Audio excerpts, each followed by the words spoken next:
আপনাদের রংপুর 6 আসনের মধ্য থেকে আজকে 5টা আসন ইনশাল্লাহ আজকে ঘোষণা করব। আলহামদুলিল্লাহ রংপুর 1 থেকে ইনশাল্লাহ আগামীতে হাত পাখা নিয়ে যুদ্ধ ঘোষণা করবেন, লড়বেন। এটিএম গোলাম মুস্তফা বাবু সাহেব বলে আলহামদুলিল্লাহ রংপুর 2 আসন থেকে ইনশাল্লাহ হাত পাখা প্রতীক নিয়ে লড়বেন। মাওলানা মোহাম্মদ আশরাফ আলী সাহেব উনি হজে আছেন, ইনশাল্লাহ দোয়া করতেছেন কাবা শরীফ ধরে, ইনশাল্লাহ চলে আসবেন। রংপুর 3 থেকে মোহাম্মদ আমিরুজ্জামান পিয়াল ভাই, ইনশাল্লাহ আপনাদের পরিচিত, ইনশাল্লাহ কি খাটবেন তো ইনশাল্লাহ। রংপুর 4 থেকে মোহাম্মদ জাহিদ হোসেন, আমাদের জাহিদ হোসেন সাহেব অনার্স মাস্টার, আলহামদুলিল্লাহ আল্লাহ কবুল করে নেন।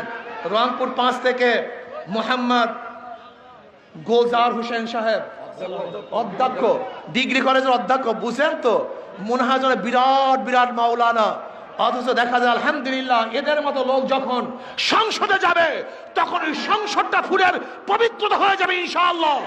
আমি আন্দোলন বাংলাদেশের মার্কা কি হাত পাখা, যে নির্বাচন করে সেও চালাতে পারে, যারা করে তারাও চালাতে পারে। কারেন্ট ফেল করে কিন্তু হাত পাখা ফেল করে না। ধানের শীষ বুকি নিয়ে কেউ ঘুমায় না, নাঙ্গল বুকি নিয়ে কেউ ঘুমায় না, নৌকা বুকে নিয়ে কলিজার উপরে নিয়ে কেউ ঘুমায় না। কিন্তু হাত পাখা এমন এক প্রতীক, ঘুমের সময় বুকের উপরে থাকে, কলিজার উপরে থাকে। অর্থাৎ হাত পাখা শান্তি। ইসলামী আন্দোলনের শুরু তো ইসলাম মানে শান্তি, কি বুঝলেন? যাদের নামে শুরু তো শান্তি, পুটিকাও শান্তি, নেতার মধ্যেও শান্তি, আদর্শের মধ্যেও শান্তি, নীতির মধ্যেও শান্তি। এরা ক্ষমতায় আসলে দেশের মানুষ শান্তিতে বসবাস করতে পারবে। কতদিন ধোঁকা খেতে চান? আমি দেখছি বড় সমস্যা কোথায়, যারা গাঁজাখোর। এরকম এক ব্যক্তি প্রশ্ন করেছে, হুজুর ইসলাম যদি ক্ষমতা আসে আমার গাঁজার অবস্থা কি হবে?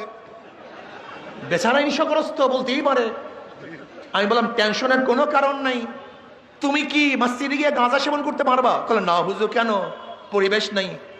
আমি বলি ইসলাম যদি ক্ষমতা আসে বাংলাদেশটা এমন পরিবেশ সৃষ্টি হবে যেখানে তুমি গাঁজা সেবন করতে পারবা না। আমাদের বড় সমস্যা কি, যারা দাড়ি কাটে তারা মনে করে ইসলাম আসলে মনে হয় আমাকে জোর করে দাড়ি রাখতে বাধ্য করবে। যারা বেপর্দা মহিলারা তারা ভাবে কি ইসলাম আসলে আমাকে প্যাকেট করা হবে। যারা অবৈধ কাজের সাথে লিপ্ত তারা ভাবে ইসলাম আসলে আমি কাজই করতে পারবো না। আসলে না। আপনি কেন বুঝতেছেন না?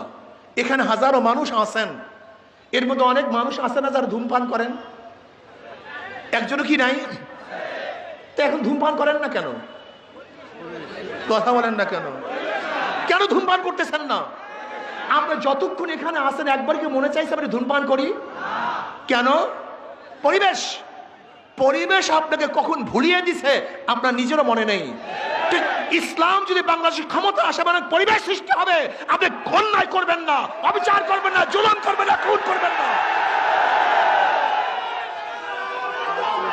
আপনাকে বাধ্য করা হবে না, দাঁড়িয়ে রাখতে বাধ্য করা হবে না, ইসলামের আহকামগুলি পালন করতে বাধ্য করা হবে না। কিন্তু আপনার মন চাইবে আমি ভালো কাজগুলি করি।